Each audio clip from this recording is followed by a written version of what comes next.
Greetings and welcome to the latest edition of the Entheogenic Evolution Podcast. As always, I am your host, Martin, and I'm happy to have you with me today. For this week's episode, we are shifting gears. We finished up with my sharing of the audiobook of the Solendarian game 2 weeks ago, and starting today, we are getting into Volume 2 of my 4-volume Tales of Arduin fantasy series, The Fate of Miraanni.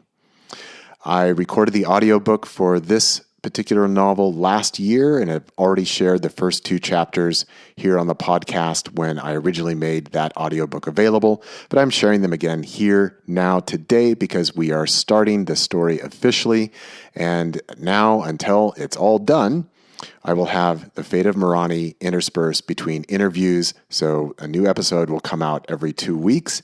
And just like I do with all my other audiobooks that I share here on the podcast, please keep in mind that I generally only have 1 episode of the audiobook up at a time.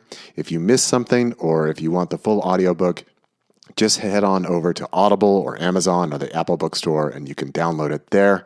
But otherwise, I will be sharing it with you in between interviews every 2 weeks with probably usually at least 2 chapters. Depends on how long they are. All right.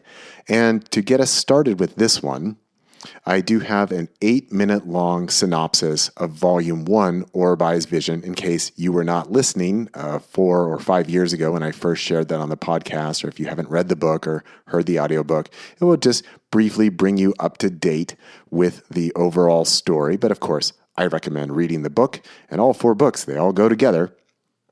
And as I have mentioned here on the podcast, I am working on the audiobook for Volume 3, The Alchemist and the Eagle. Just have a couple more chapters to record there. And then just like with Orobai's Vision and The Fate of Miraanni, I will be creating a unique soundtrack to go along with the audiobook and also releasing the album.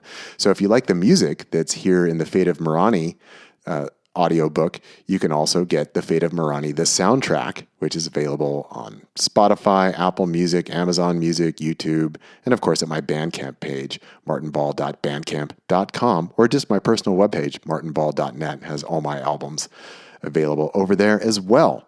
So I don't really have any other announcements at the moment. I'm recording this early because I'm taking off to visit family for Thanksgiving and my birthday, and need to get this recorded and uploaded so that it's all available to go on Monday, December 2nd. So let's just go ahead and jump right on in, shall we? Hope you enjoy. Tales of Arduin, Synopsis, Orobai's Vision. The first beings to awaken to individuated awareness were the Elan. Through the power of their voices and song, they were able to tap into the dormant power of the sacred Altphaean stones, and thereby give birth to the world of Arduin, shaping its mountains, rivers, forests, and all forms of life. Over time, as their knowledge and ability grew, transformed, and differentiated, they gathered into 4 great communities, and for each they built a temple in which to perform their works of creation. The 4 temples were formed in the 4 cardinal directions of the world of Arduin, and each was associated with a different color that encoded their philosophy of transformation, change, and creation. The first temple was in the east and of the color black. The second temple was in the south and of the color green. The third temple was in the west and of the color yellow. The fourth temple was in the north and of the color white.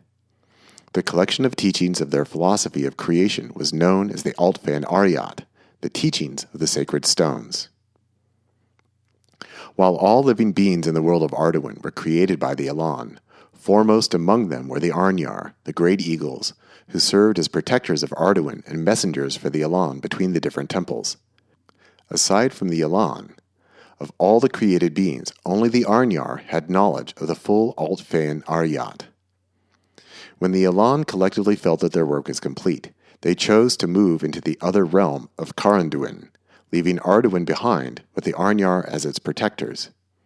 Before they transitioned, however, the Arnyar warned that in their visions of the future, they foresaw a great cataclysm that would destroy much, if not all, of what the Elan had created. At the urging of the great eagles, before departing the world, the Elan sang the being Orobai into existence. Orobai was to live through many permutations of life and death, and be a repository of knowledge of the Altphaean Aryat, who one day would need to use the ancient powers of creation to heal Arduin from the coming apocalypse. When the Elan transmuted themselves into the world beyond, their temples transformed as well, becoming the Gorgather, the great mountains of Arduin, one in each of the 4 cardinal directions of the world. Orobai lived among the peoples of Arduin and wandered its landscapes for many thousands of years, dying into the body of the earth and being reborn and remade, cycling through countless lifetimes. The purpose for which he'd been sung into being remained an enigma for generations until one day he found a mysterious jewel exposed on the surface of the world through the actions of one of the cultures of Arduin that had, in the last several hundred years, invented new and destructive technologies and were now mining the earth in search of a rare metal ore. In addition to exposing the unique jewel, their technological advancements and practices were causing the spread of an environmental sickness across Arduin. The jewel that Orobai found mysteriously transformed into a baby girl. Not knowing what else to call her, Orobai gave the child the name of Miraanni, which means mysterious child in the ancient language of Ilani. Upon learning of this strange and unexpected development, the Arnyar called Orobai to council. Believing that events were now in motion that would eventually cascade into the apocalypse they had foreseen eons before, the Arnyar requested that Orobai take the child somewhere safe, which meant taking her east to avoid the problems of war, empire, and technological destruction of the land that was emanating from the west. Once she was secured somewhere safe, the Arnyar instructed Orobai that he was to perform a pilgrimage to the great mountains and then perform a vision quest ritual that would reveal the nature of the coming apocalypse and what his role was to be. Orobai chose Laftandyra Urya in far eastern Arduin as his destination, where he felt the child would be safe among the mystical women of Hyanchath Modira. To get her there, however, he needed to travel among several different cultures of the people of Arduin. The first was the Yamne, the river people, where Orobai regularly participated in their grand world renewal ceremony. There, Miraanni, who is growing at an accelerated rate of approximately 4 times that of a normal human, was recognized as Sadae, the female embodiment of the morning star, a religious figure who gave the Yamne their ceremonial culture. In the ceremony, she was initiated into Yamne culture with the expectation that Orobai bring her back to complete her initiation when she came of age as a teenager. After performing a miracle among the Yamne, the majority of the river people chose to see Miraanni as a religious figure, but one would-be holy man who had been rejected by his father used the event to create controversy. Though he was ultimately rejected, he took it upon himself to follow after Orobai and Miraanni as they journeyed east. Orobai confronted him while performing sorcery, and he was ultimately exiled from the river people, though he escaped the punishment of death. After leaving the river people, Orobai and Miraanni had their first direct experience with the technology from the west, which they were warned of by the Arnyar. A flying craft that looked like a metallic stingray flew over them, clearly searching for them, revealing that word of Miraanni had already reached the far west. Evading capture, Orobai and Miraanni were reluctantly welcomed by the Janari people of the plains of Arduin. There, an old holy man, Kulan, enlisted the help of his grandson, Anlin, to help Orobai cross the mountains to Laftandyra Urya. Ashi, a bereaved mother, and Anlin's cousin, agreed to serve as Miraanni's wet nurse for the journey. Anlin, Ashi, and several others joined in on the journey. Upon the plains, their group was hunted down by the flying machine, and Ashi's husband was killed. Upon arriving in the mountains surrounding Laftandyra Urya, Ashi decreed that she would stay with Miraanni there and would become a student at the School for Mystical Arts. Feeling ashamed that Ashi had abandoned her culture, her cousin Anlin told her family that she had died in the attack by the flying machine on the snow-strewn plains. Orobai brought Miraanni along with Ashi to Natali Wantalth, the head mother of the Women's School of Mystical Arts. Shortly after, a council of the leaders of the city was called to address what was happening in the west and in the interior of Arduin. Ecologist Othu Yot shared how Western mining operations were threatening vast ecological devastation, and Natali proposed that some kind of global alchemical transformation might be needed to heal Arduin. the council decided that they would send a delegation to the far west to meet with their distant relatives and try and find a diplomatic and rational solution. With Miraanni safe for the time being, it was now time for Orobai to travel to the great mountains in pilgrimage and then perform his vision quest. He entered into a prolonged state of trance and spent the following year performing his pilgrimage. Once concluded, he made a mandala of gems and stones he'd collected at the Four Mountains, and using the Altfean stones, entered into a visionary trance where he was able to see the past, present, and future of Arduin, and the nature of the fast-coming apocalypse. At the completion of the vision, he fell into a dreamless sleep from which he did not awaken. End of Tales of Arduin, Volume 1, Orobai's Vision. The Fate of Miraanni, Chapter 1, The Mother of the Perfect Creation.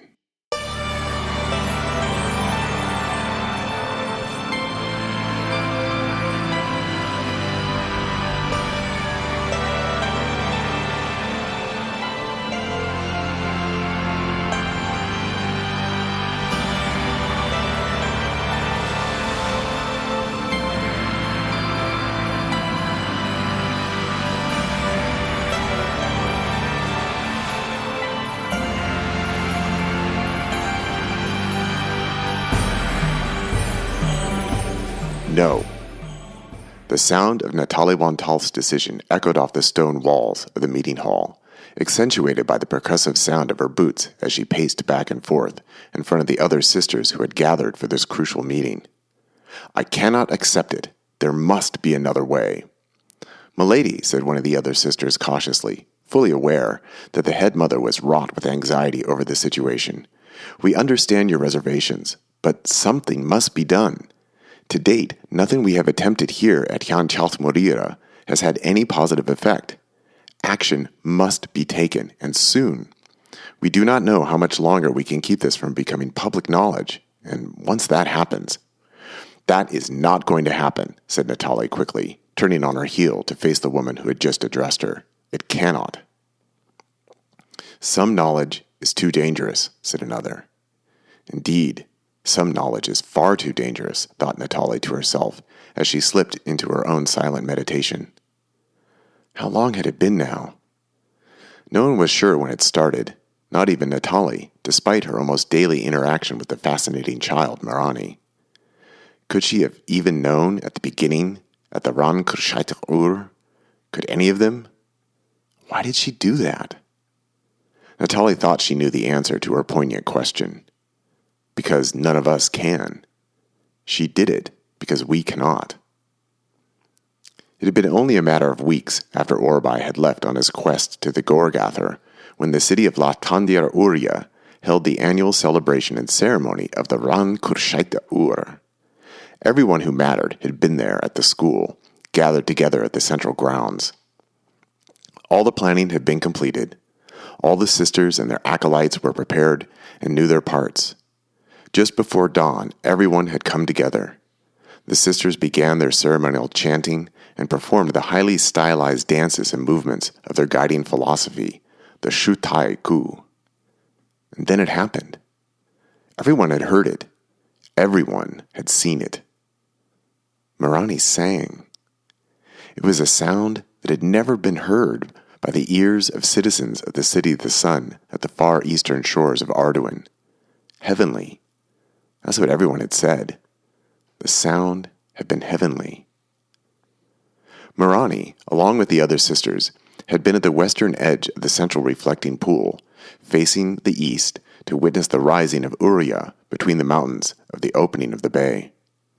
As the first light broke through the darkness and the sky filled with color, Miraanni began to sing. The entire audience was held in thrall. At first, only a few people noticed. But before long, all the dancers had stopped performing their sacred movements and stood transfixed, staring at the mysterious child, captivated by her magnificent singing. Indeed, it was the first time that any of the sisters or anyone else at Lattandir Uria had heard her sing or make any sound at all other than her infectious laughter. As she sang, the light had swirled about her in luminescent waves of geometric patterns and forms of outstanding beauty and complexity. Even the girl herself seemed to radiate a fantastic light from deep within her being. At the time, Natali had thought back to what Orobai had said of what the child had done among the Yamne, and could only surmise that this must be something similar. Even Natali had only seen small examples of Orobai's work with the Altfane, and thus she was just as surprised to see Miraanni at this time as anyone else. But there was even more. As the light ebbed and flowed around the beautiful, luminously white child, she lifted into the air. It was a miracle. Could there be any other word for it? Natali did not think so. Everyone just stared, dumbfounded. They had watched, mesmerized, as the child rose into the air and then stepped out over the glimmering waters of the reflecting pool, never ceasing her hypnotic singing. The light swept behind and around her as she walked to the center of the pool as lotus blossoms bloomed in her wake across the surface of the still waters. Once at the center, a burst of radiant rainbow light flew out in all directions at the precise moment that Urya, the brilliant orb of the sun, broke the surface of the ocean and ascended the sky between the twin pillars of the coastal mountains. And when the light from the rainbow burst faded away, two of the great eagles, the Arnyar, could be seen circling high above the gathered citizens of the peaceful city. No one remembered precisely what had happened next, not even Natali. Despite her years of training in focusing her consciousness and awareness. What was her next memory? That evening? Waking the day after? She wasn't sure. Did it really happen? Natali couldn't even answer this seemingly simple question. She just did not know. What she did know is that things began to change quickly after this. Miraanni had been a legend before she had ever come to the east. Word of her power and mysterious presence had crossed the mountains long before she ever had. Natali herself knew of Miraanni's coming long before she ever began crossing the plains of Northrun with the Janari and Tolgwyn. But this miracle changed things. If she hadn't been a legend before, she certainly was after this. For countless generations, the sisters at Hanchalth-Murira, the School of Advanced Mystical Arts, had taught the guiding philosophy of the Shutai Ku and the Kutan Skir to the people of Laftandir Urya, the Alusi Rata, a vast and complex multicultural society. A system of scientific mysticism, the Kutan Skir emphasized process, energy, transformation, becoming, impermanence. This stood in stark contrast to the more ethnic, religious traditions of the people of Ardawan. At root, many of the cultures of the Alusi Rata had, at one time or another, profound theistic beliefs and religious tendencies. The sisterhood had changed that, however. There is no God in the Kutan Skir, no creator, no master being, no Lord of all.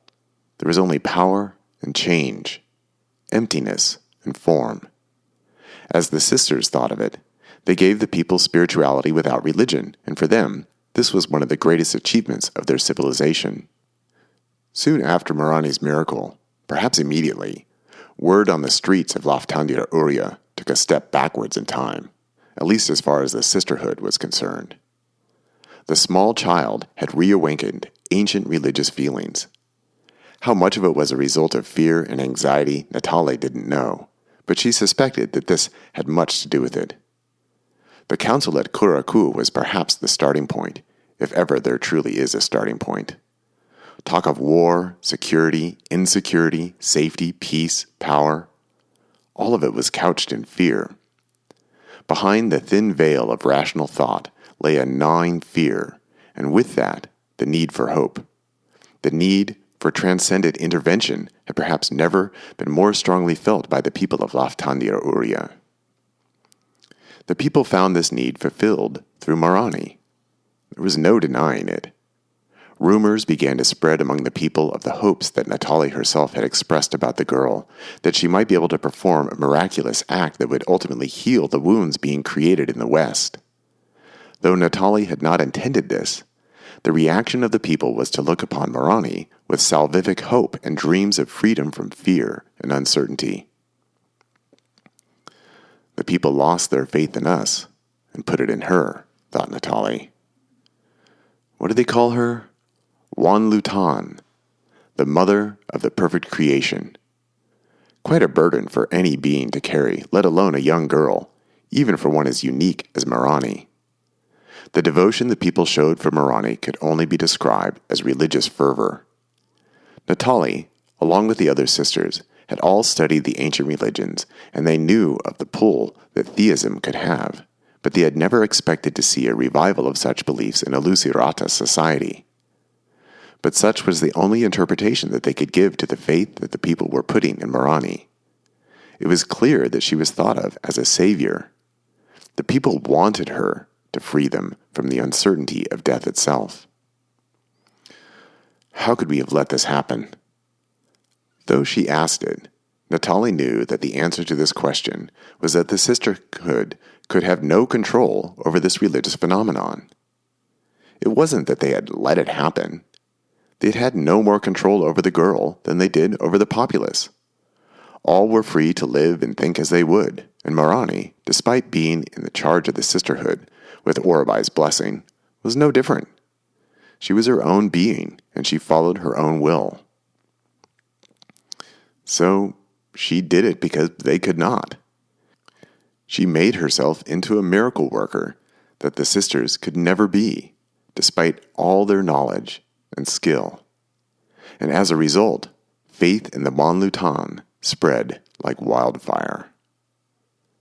But who was this girl? This child who could work wonders and inspire the rebirth of ancient theistic tendencies in this supremely rational society of the Ulusi-Rata? Natali had to admit that she didn't know. No one did. Perhaps not even Orobai. Wasn't that, in part, why he left on his quest to the Four Mountains, to find answers to his own burning questions? I hope he has found his answers. No one had heard any information about the mysterious gem seeker who had originally brought the strange child to the city for her own protection. He had said he would not return for nearly a year, and now spring was coming once again. He had gone on a quest to the Gorgather, the four sacred mountains of Arduin, to seek a vision of the future.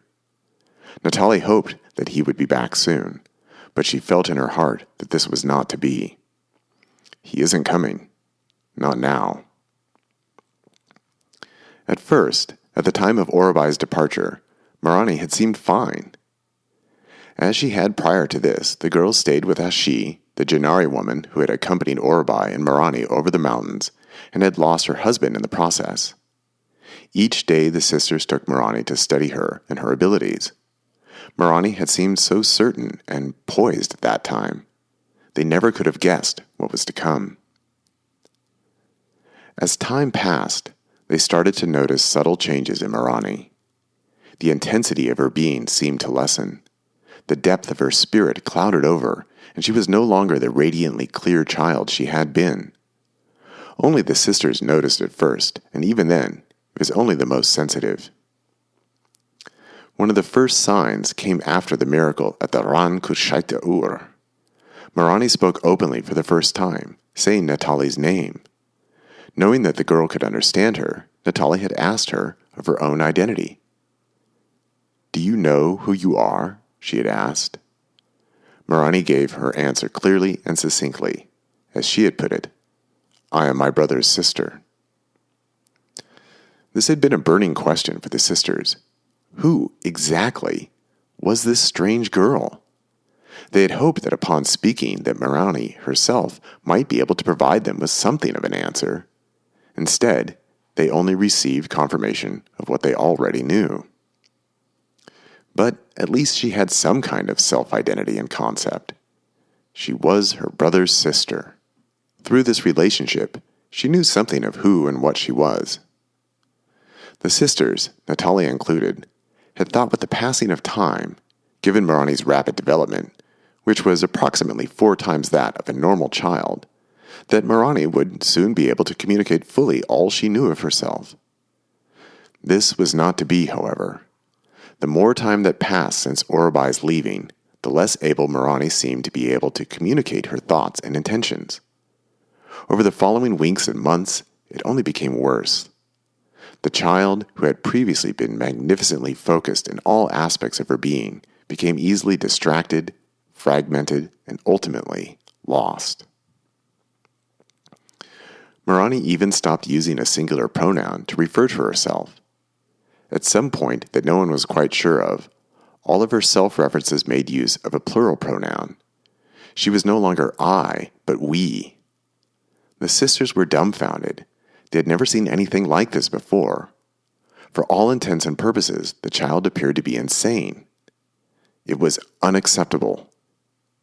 Yet, the situation worsened. Miraanni began to speak of people long dead, and she seemed to take on their personas as though she were possessed. At other times, she would seem to be as an animal and would make incomprehensible sounds and grunts. Even some of the sisters began to fear her, and they spoke of her as a demon. Natalie had done what she could to keep this knowledge secret and out of the public. Regardless, word had slipped out that Miraanni had the ability to speak with the dead, as the people liked to say. They did not quite understand the dire and distressing nature of this development, and instead it only served to further the messianic fervor that was building in the populace. Try as she might, Natalie could not quell the rising tide of religion. What would they think if they really knew? They probably wouldn't believe it. They wouldn't accept it as true. Thus, the legend grew. And now this. When it was thought that the situation could not possibly get worse, this had happened. Miraanni had essentially shut down. It had been a brisk winter day. In the morning and on into the evening, Miraanni had seemed incredibly focused, more so than she had since any time the sisters could remember. She was so intense, meditating through the day, never breaking her concentration. She had then entered what appeared to be a deep and impenetrable trance, out of which she had never fully emerged. It had been several weeks now, and nothing the sisters tried had had any noticeable effect. Miraanni was not comatose, but she simply was not there. They could get no reaction from her no matter what they tried. She was completely catatonic. So it had come to this last hope to avert despair. We've tried everything, one Talth. It's time to take more direct, drastic measures. Natalie was drawn out of her reverie by these comments. She was tired, too tired. She knew, as the head mother of the school and the one whom Orobai ultimately trusted to care for his sister, that she must make the decision, but she couldn't bring herself to do it. She couldn't make the decision now. What if I make the wrong choice and lead us all down the wrong path? I will inform the council of my decision when it is made, said Natalie, doing her best to mask her uncertainty and anxiety over the situation. Return the girl to her guardian, and I will visit them together. Ashi should have some say in this decision. Worried and unhappy looks were exchanged about the room. Everyone had been hoping, indeed expecting, a final decision at this meeting. The school mother had wavered, however, and there was to be no final word as of yet. Natalie listened to the sounds of displeased grunts and shuffling robes as everyone exited the meeting hall, leaving her alone with her thoughts. What would Mother do? She wondered.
The Fate of Miraanni, Chapter 2, Sacrifice.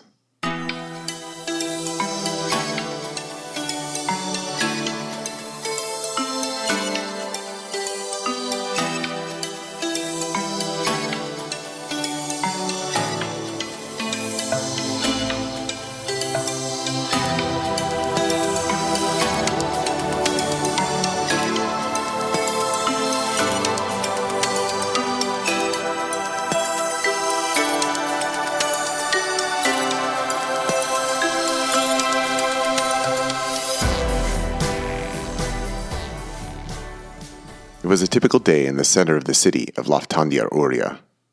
Vendors were busy hawking their wares as citizens milled about through the colorful booths with the sound of wind-blown banners, music, laughing, and intimate and casual conversations filling the air.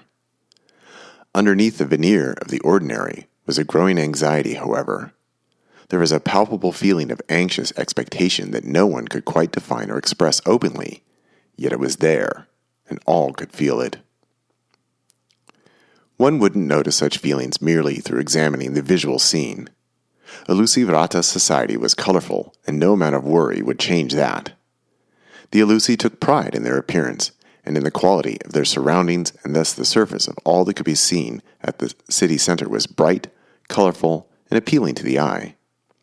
To the casual observer, all was prosperous, positive, and bustling with energy, efficiency, and productivity. The ears heard something different, however. In hushed conversations, people spoke openly about their worries and concerns. The delegation that had been sent to the West nearly 1 year previous had not yet returned, and all the while reports of sightings of strange technology were increasing on the far side of the mountains surrounding the city. Rumors of war, struggle, and desperation had also made their way to the people here from the far west. The Elusi wondered, would they be next to fall? Would the aggressors finally come to their city? Yet among this worry was also the talk of hope and great expectations. The Wan Lutan was among the Elusi. The mother of the perfect creation would save them from death and the destruction that was being brought to the weaker and less protected peoples of the West. But to be saved, the people must repent and must purge themselves of their transgressions. They must pledge their allegiance to the new powers that would eventually rule the earth and rid it of wickedness, greed, arrogance, and all things evil and destructive. It was undeniable that a wave of religious fervor and expectation was in the air. The hooded figure wrapped tightly in her dark green cloak had heard it all before as she hurriedly passed by one of the many preachers who had sprung up in the wake of Miraanni's miraculous performance at last year's equinox celebration. The mother of the perfect creation will restore the world to a state of godliness, of holy purity and perfection. Open your hearts to her, and she will show you the way to your own immortal salvation. Freedom from fear, from want, and worry. Open your hearts. The wicked will be vanquished, and the world born again. Anew, who will be there? Will you? Will your family? On which side will you stand when the enemies come to our holy bay, to the home of the Wan Lutan? Speak up and declare your oath to the Holy One. Stand in sacred confirmation, boomed the preacher to the excited agreement of the gathered crowd. This is the fanaticism I was warned of by my teachers. It feeds their fear and illusions. It is not the Kutan skier. Ashi pulled her cloak tighter about her as she slipped through the crowd. In the beginning, she had walked openly through the streets of the city she had come to love and call her home. But such was no longer possible. After all, she was the guardian of this mythical mother of the perfect creation, and thus was held in special esteem by the people who flocked to the new religion in throngs. At first, Ashi had been somewhat amused as well as perplexed by the strange attention and devotional adoration that was directed at her as she tried to go about her daily life. It had become too much, however, and thus she had learned that secrecy and anonymity were the best choices. Pulling past the captivated crowd, Ashi contemplated how much she had changed over the course of the past year. Would I have been one of the faithful? She wondered. Her own people, the Janari, did not think in terms of salvation or the creation of a perfect world free from evil. Like the teachings of the sisterhood, she had learned about balance and harmony among her own people. But she had also seen the devotion that was shown to the great Ohuan, the holy people of her culture. The danger was that the devotion to the person could become greater than the principles and philosophy upon which his powers and abilities were based. Ashi had learned that the sisters called such phenomena cults, something they thoroughly disapproved of. Yet she could see the appeal of it. To find answers and security in one person could bring peace of mind in uncertain times. Nevertheless, according to the wisdom of her teachers, such was the danger of power and persuasion. Regardless of what might have been, Ashi knew for certain now that she could never join the crowd, knowing what she did. Ali couldn't bring my Wiko back. The thought made her reflect on how surprised she was at how easily she had moved from her old life as a Janari to her new life as a member of the Elusirata. The death of her husband seemed so long ago, and almost as though it didn't truly matter. In some sense, Ashi believed that what had happened had been meant to be. But she knew the truth. Miraanni did not have power over death, as these people so firmly wanted to believe. True, she had power, but it was much different than what these people thought. Not even Miraanni had had the ability to bring her dead husband back when he was killed by the machines of the West. Even the Wan Lutan could not conquer the irreversibility of death. Besides, Miraanni was sick. The people simply had no idea. Why don't the sisters tell them and put a stop to this religion before it gets out of control? Perhaps it was already too late. As her teachers had taught her, fanatics will see and hear only what they want to see and hear. Everything else is lies and deception. Such was the heart of a desperate person. Is there any hope at all? Will this city eventually fall like the other peoples of the West? Ashi was beginning to wonder if she had any faith at all. Yet, she felt compelled to action. I cannot stay here, she decided. At the moment of Ashi's decision, a sound intruded into her private world. I know who you are, said a voice in Ashi's ear, breaking her train of thought. I know who you are, repeated the voice as Ashi turned to find herself facing a dark-skinned woman in ochre robes. Ashi repeated the sound of the voice in her mind, trying to place the accent. Language had become something entirely different for her after receiving the Than Azarn from her teacher Shintanvur. Ashi had learned how all languages were related through the original tongue of Ilani, the language of the ancient ones. Though now vastly different at root, their genealogies were the same, and thus all languages could be intuited by one properly trained. This woman here was obviously from the south, Ashi decided, as she scanned the woman's dark eyes and mulled over her accent in her mind. Yes, you are known to us. Your cloak cannot hide you, said the woman, staring directly back at Ashi, undeterred by Ashi's uncertain attempt at the intimidating gaze of the sisterhood. I don't know what you mean, said Ashi, pulling away from the woman who reached out to take her hand. Don't worry.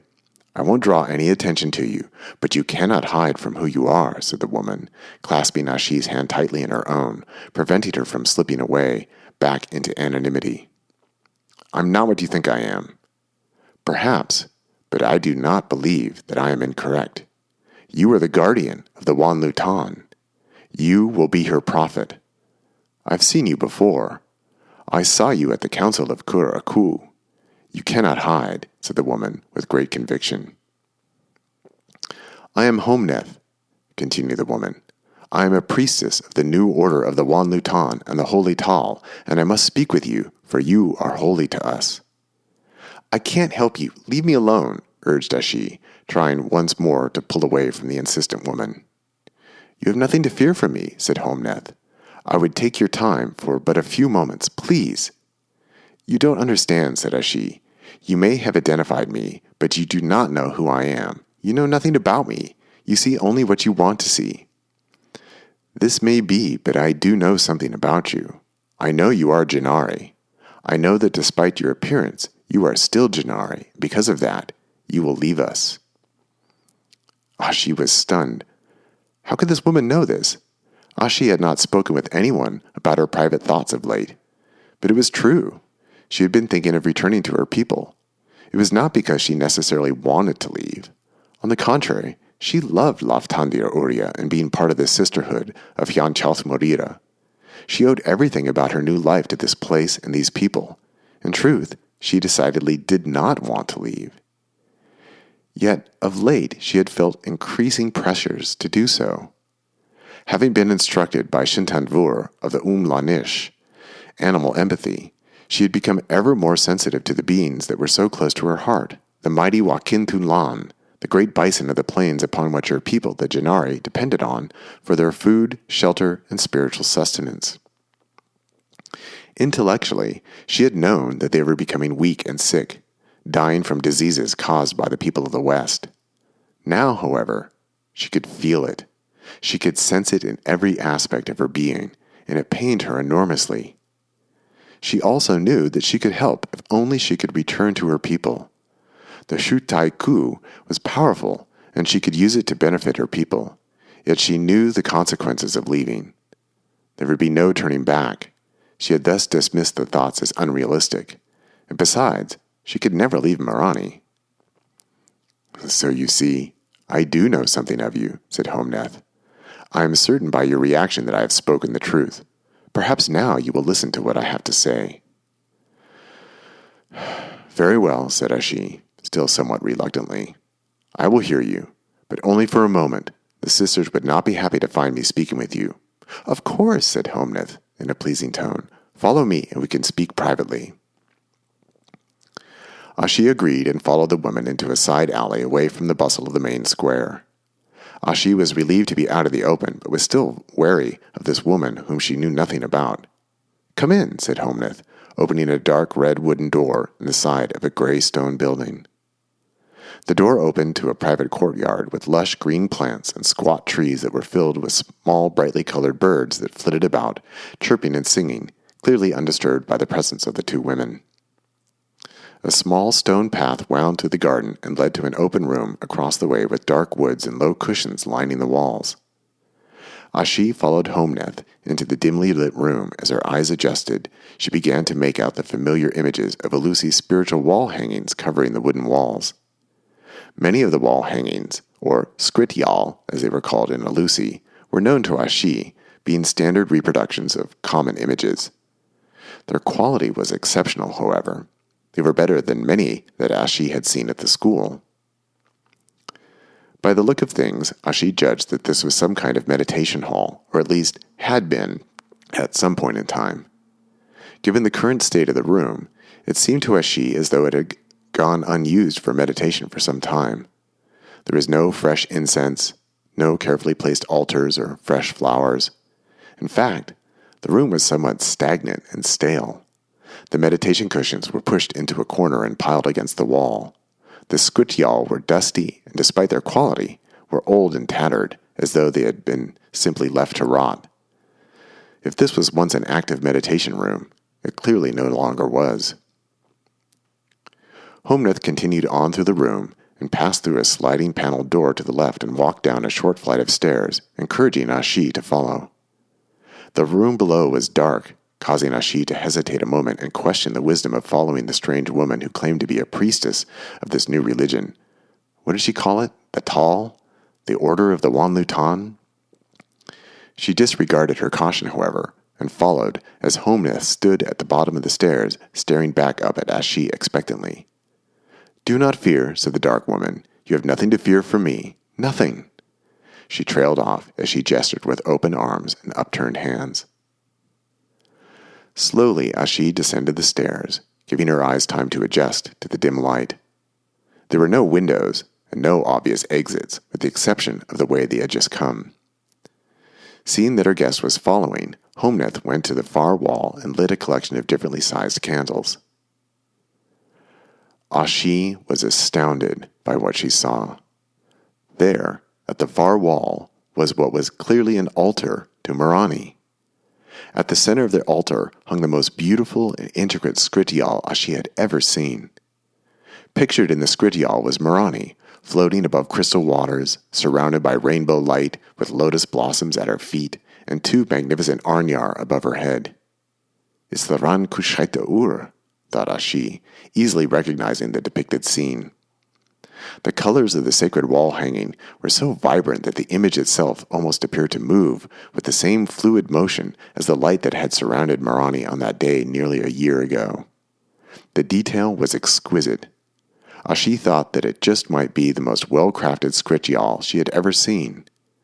She was surprised to find that she was almost as mesmerized by this image of Miraanni as she was by Miraanni herself.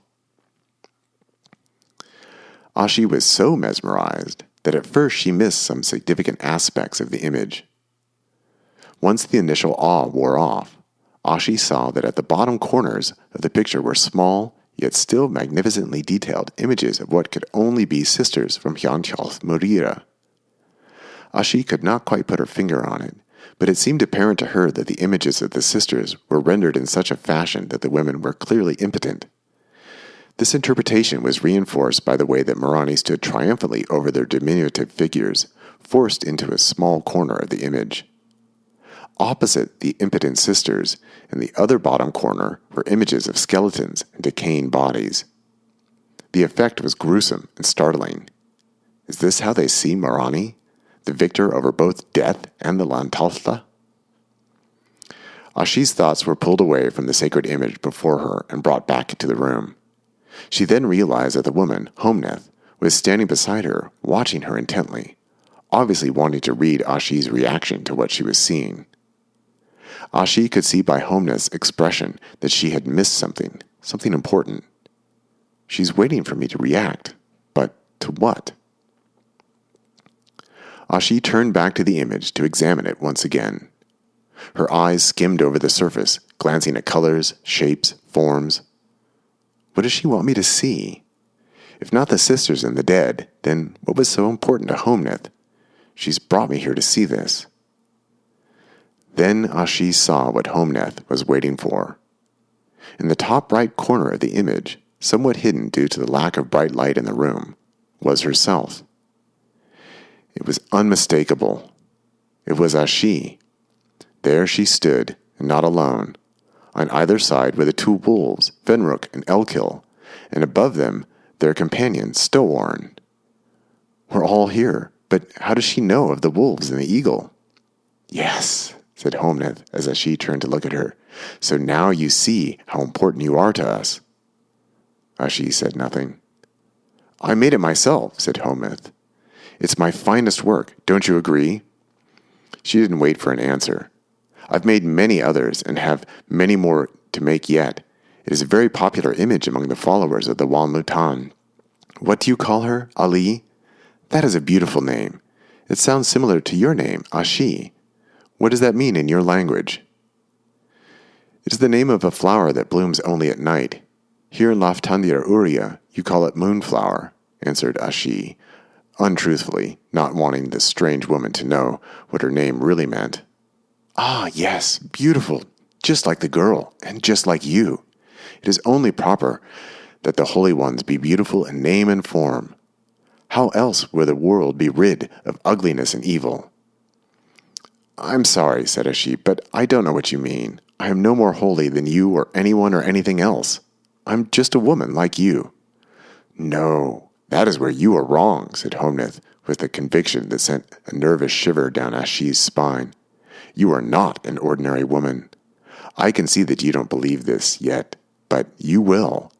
Perhaps you do not yet know who you are, but you will. What do you mean? Asked Ashi incredulously. You are the holy warrior of the Wanlutan. It is you who will be the victor in the holy war that is to come. It is your fate. You cannot turn from the path. Homneth's eyes burned with a fierce intensity that Ashi knew was fueled by a religious faith that was alien to her. Despite Ashi's training, she felt compelled to turn away and hide her face in the darkness. She did not want to hear what else Homneth might have to say. Who is this woman? I know, continued Hometh. These things can be hard. The truth is powerful, and only the strong can withstand it. Those you call teacher cannot face this truth. Ask them. Do it. Ask them if they will stand and fight in the holy war. They won't.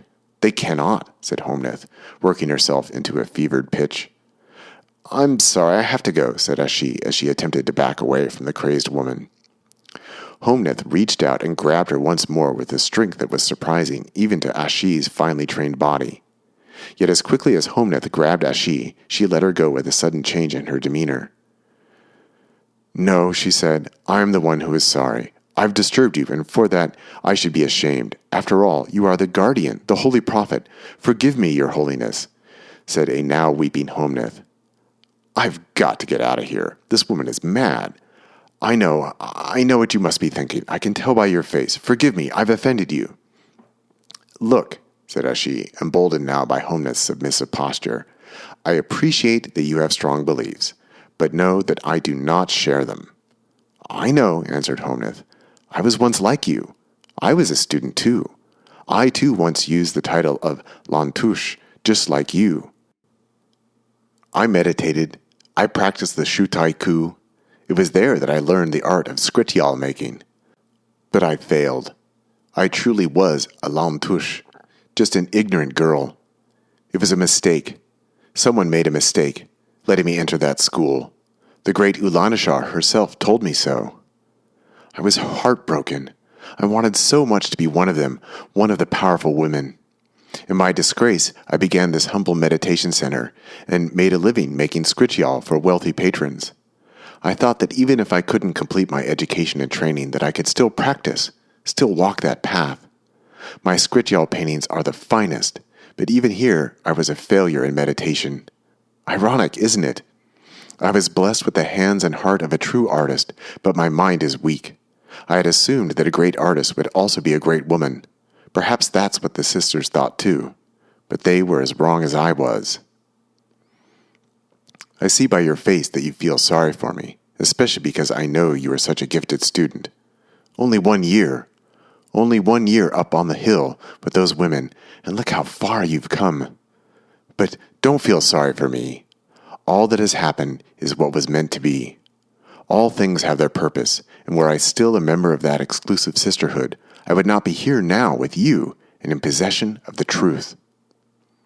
And what is that? Asked Ashi, truly curious. That the Wan Lutan is our savior, of course, said Homneth, somewhat surprised at Ashi's naivete. And you, the guardian, the prophet, are the holy warrior. You will lead the mother of the perfect creation into victorious battle to rid the world of the wicked, the ignorant, and those who fail to believe. Homneth's conviction was almost too much for Ashi. She looked back up at the skrityal. She had to admit, it was beautiful and powerful as well. But this woman is mad. She only seeks to justify her own failure. She cannot see this herself, or perhaps she does not want to see. Do not worry, said Homneth. You will come to believe. Ashi turned back to her. Look at your image. What do you see? Asked Homneth. Ashi looked closely once more as Homneth held up a candle to the skrityal to assist her. Ashi's eyes roamed about her small image, taking in the details. There was something in her hand, something she couldn't quite make out. Yes, you see it, exclaimed Homneth, excited and animated once more. It's the Kandara. And what is this Kandara? Asked Ashi. I can't see it well enough. Then look here, cried Homneth excitedly. All it took was a quick flash of candlelight off the blade held in Homneth's hand for Ashi's training to overpower her conscious mind and cause her body to react defensively. She was still a student, however, and she overcompensated in her reflexes, and before she could pull back, the deed was done. Do not fear, said Homneth, gasping as she held the handle of the dagger that had slipped so quickly between her ribs and pierced her dying heart. I know through my faith that what happens is what is meant to be. This could not be otherwise. Ashi's mind was spinning. What have I done? What have I done? Take it. It is for you, only for you. Thank you. Homneth was dead. Her body slumped against Ashi and then fell to the floor. Ashi stared at her body, unbelieving. What should she do? She did not know why, but she took the knife, this Kandara. Without thinking, she wiped off the sticky, coagulating blood on a nearby piece of cloth. Quickly, Ashi placed the knife beneath her cloak and rushed up the stairs, through the unused meditation hall, out the path through the garden, and left the lifeless body of this strange woman, Homneth, who somehow had felt that her fate had been fulfilled. The empty street greeted Ashi, and she hurriedly made her way to one of the closest transports, climbed in, and was on her way back to the safety and solitude of Hyantalth Modira. She knew in her heart that she had just passed through a moment from which there could be no turning back.